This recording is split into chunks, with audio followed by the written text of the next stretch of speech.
ప్రభుత్వం పార్లమెంట్లో తీసుకొచ్చిన వక్ఫ్ బోర్డు చట్ట సవరణ బిల్లును రద్దు చేయాలని సిపిఐ ఇన్సాఫ్ ఆధ్వర్యంలో ఇన్సాఫ్ కన్వీనర్ ముబారక్ అధ్యక్షతన స్థానిక బెంగళూరు బస్టాండ్ వద్ద 2 రోజుల పాటు రిలే దీక్ష నిర్వహించడం జరిగింది.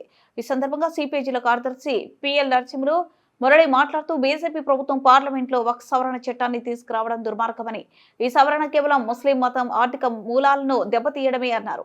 ప్రధానమంత్రి హోంమంత్రి పార్లమెంట్లో మాట్లాడుతూ ఈ బిల్లు వల్ల ముస్లింలకు మేలు జరుగుతుందని చెబుతున్నారు. 800 సంవత్సరాలుగా కూడబెట్టిన ముస్లిం మతానికి చెందిన ఆస్తులను ముస్లిం ఇతరులను వక్ఫ్ బోర్డు మెంబర్ గా నియమిస్తే అభివృద్ధి జరుగుతుందా? అభివృద్ధిని కాంక్షిస్తే వారైతే వక్ఫ్ బోర్డును ఆస్తులు ఇవ్వాలంటూ 5 సంవత్సరాలు ముస్లిం అయిన ఉంటారనే నిబంధనలు పెడతారా? ఏ మతంలో లేని చట్ట సవరణ వక్ఫ్ బోర్డు విషయంలో ఎందుకు చేశారన్నారు.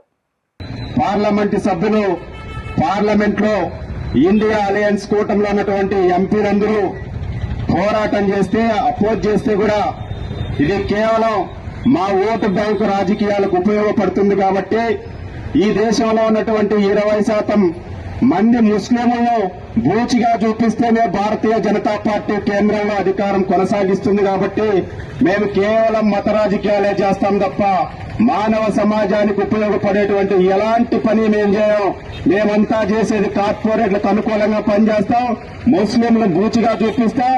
ముస్లింలను బూచిగాకు చూపించి ఈ దేశంలో మేము హిందుత్వం పేరుతో అధికారం తెచ్చుకుంటామనే పద్ధతుల్లో కేంద్రంలో భారతీయ జనతా పార్టీ పరిపాలన కొనసాగిస్తుంది.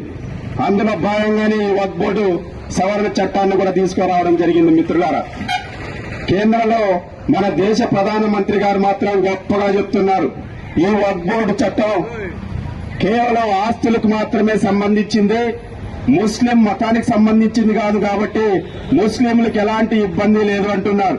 ఇంకో పక్క హోంశాఖ మంత్రి అమిత్ షా గారు మాత్రం ఇది ముస్లింలకు న్యాయం చేస్తుంది అంటారు. ప్రధానమంత్రి గారు మాత్రం ముస్లింలకు సంబంధం లేదు, ఇది కేవలం ఆస్తులకే అని ప్రధానమంత్రి గారు చెప్తే అతని సోదరుడైనటువంటి హోంశాఖ మంత్రి అమిత్ షా గారు మాత్రం ముస్లింలకు మంచి జరుగుతుంది అంటున్నారు.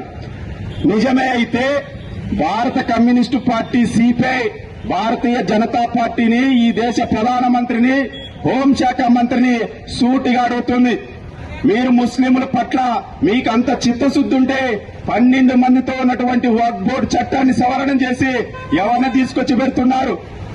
12 మందిని తగ్గించి ఇవాళ బోర్డు మెంబర్ని 11 మంది చేస్తున్నారు.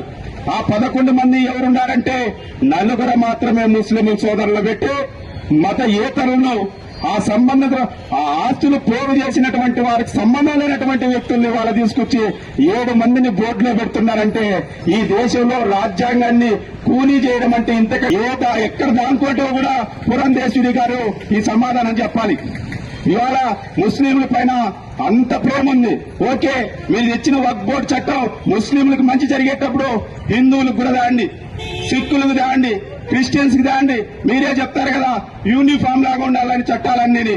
1 నేషన్ 1 రేషన్ కార్డు అంటారు కదా, 1 నేషన్ 1 ఎలక్షన్ అంటారు కదా, మరి చట్టాలు మాత్రం ముస్లింస్ కి ఎందుకు తెస్తున్నారు? అంటే మంచి జరిగేది నిజమైతే మిగతా మతాలకు మీరు ఎందుకు తేవడం లేదో బీజేపీ పార్టీ సమాధానం చెప్పాలి. వాళ్ళ కేవలం మత రాజకీయాలు చేసుకుంటారు. ఈ దేశంలో ఉన్నటువంటి వక్ఫ్ బోర్డు ఆస్తులు 9,40,00,000 ఎకరాలు ఇప్పటికే కబ్జాలో ఉన్నాయి. మిత్రులారా బాగా గమనించండి, 9,40,00,000 ఎకరాలు వక్ఫ్ బోర్డు ఆస్తులు. ఈ రోజు మన పార్లమెంటు కూడా వక్ఫ్ బోర్డు ఆస్తుల్లోనే ఉంది. చాలా ప్రభుత్వ సంస్థలు వక్ఫ్ బోర్డు ఆస్తుల్లో ఉన్నాయి. చాలా మంది కార్పొరేట్ కంపెనీలు ఇవాళ వక్ఫ్ బోర్డు ఆస్తుల్లో ఉన్నాయి. ఇవి కేవలం కొట్టేయడానికి. ఎలా కొట్టేయడానికి అంటే ముస్లిం లా ప్రకారం వాళ్ళు ఎవరి చేతుల్లో వక్ఫ్ బోర్డు ఆస్తులున్నా ఎన్ని సంవత్సరాలు వాళ్ళు అనుభవించినా అవి వక్ఫ్ బోర్డుకే చెందుతాయి తప్ప ఏ వ్యక్తికి చెందదు.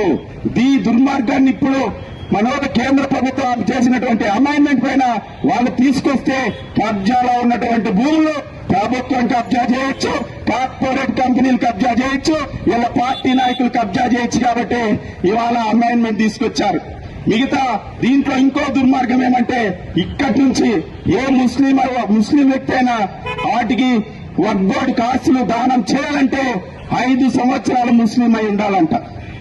5 సంవత్సరాలు ముస్లిం అయి ఉంటేనే దానం చేస్తారంటే దాని వెనుకున్నటువంటి ఆంతర్యమేమో పురంధేశ్వరి గారు అమిత్ షా గారు చెప్పాలి.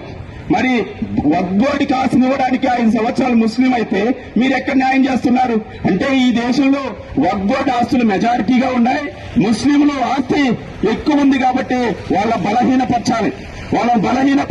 ఈ వగ్గోడికి మరో ఆస్తి జమ కాకుండా ఎవరిని ఈయనకున్న పక్క అడ్డుపడుతున్నారు. బయట మాత్రం వచ్చి మేము ముస్లిం పక్షపాతి, మీరు ముస్లిం పక్షపాతో ఇంకెవరు పక్షపాతో దేశానికంతా తెలుసు.